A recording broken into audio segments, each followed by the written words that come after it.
ఆ నోవహు కుటుంబం దేవుని దృష్టిలో నీతి కలిగిన కుటుంబంగా కనబడుతుంది.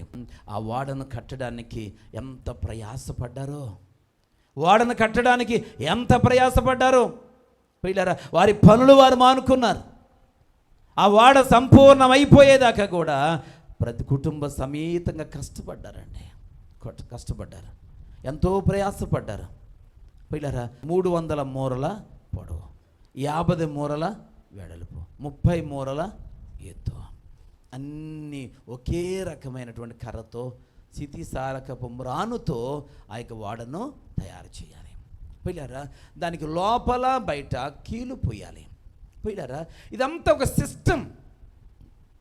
దీని అంతటిని సిద్ధం చేయడానికి పిల్లరా ఎవరైనా డబ్బులు ఇస్తే వస్తారండి. అయినా దేవుని పనికి ఎవడు రాడండి.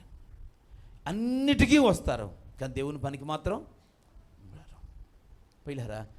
ఎవరో విశ్వాసఘాతకులు, నీ జీవితంలో దేనికి ఉపయోగపడని వారు, ఒకవేళ సడన్గా ఏదైనా పని, మా ఇంట్లో ఫంక్షన్ ఉంది, కొంచెం సాయం చేద్దరు కానీ రండి అంటే వెళ్ళి గొడ్డు సాకిరీ చేస్తారు. అక్కడ నిద్ర లేకపోయినా, సుఖం లేకపోయినా, సరైన తిండి లేకపోయినా, ఏ ఆలన పాలన పట్టించుకోకపోయినా అక్కడికి వెళ్ళి తెగ నలిగిపోతామండి.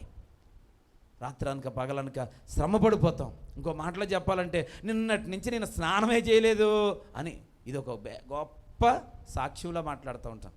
నిన్న నుంచి నేను స్నానం చేయలేదు, అదే పనిగా ఏం చేస్తున్నాను, తిరుగుతూనే ఉన్నాను. రాత్రి ఇక్కడ ఏమీ లేదండి. నేను వచ్చిన తర్వాత చెప్పండి, ఎగ్గొట్టి దెగ్గొట్టి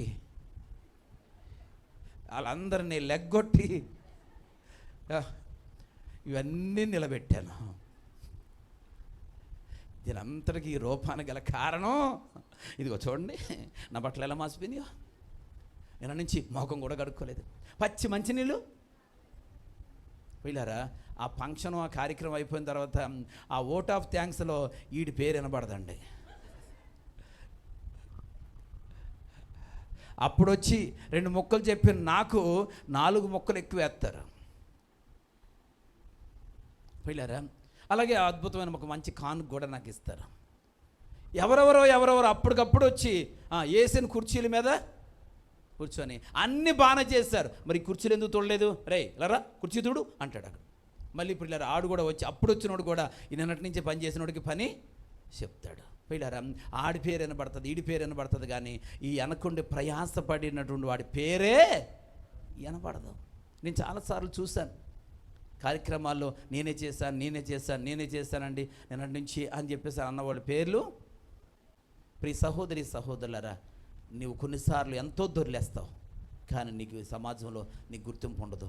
అలాంటి చోట్లకు నీకు శ్రద్ధ ఉంటుంది, కానీ దేవుని సన్నిధానంలోకి వచ్చేటప్పటికి ఒక్కొక్కరికి ఒక్కొక్క పని బెత్తాయించి నీ సపోర్టుతోనే వారు దేవుని మందిరానికి దూరంగా ఉంటున్నారు. అది నీ అంతరాత్మకు తెలుసు, అది వాస్తవం. అదే నువ్వు కాదు అంటే, కొందరు గురించి నాకు తెలుసు పోయిలారా, మీరు కాదు అంటే వారు ఆగిపోవలసిందే, లేకపోతే ప్రాణం తీసేస్తావు, నువ్వు మామూలుగా ఉండవు. కానీ కొన్ని విషయాల్లో మాత్రమే నువ్వు అలా చేస్తున్నావు, దేవుని విషయంలో మాత్రం నువ్వు అలాంటి నిర్ణయం నీ మనసులో లేదు. ఈరోజు దేవుని వాక్యం పిల్లల ద్వారా దేవుడు నీతో నాతో మనందరితో మాట్లాడుతున్న విషయం, మనం దేవుని కొరకు కుటుంబ సమేతంగా కష్టపడాలా. హల్లెలూయా, హల్లెలూయా.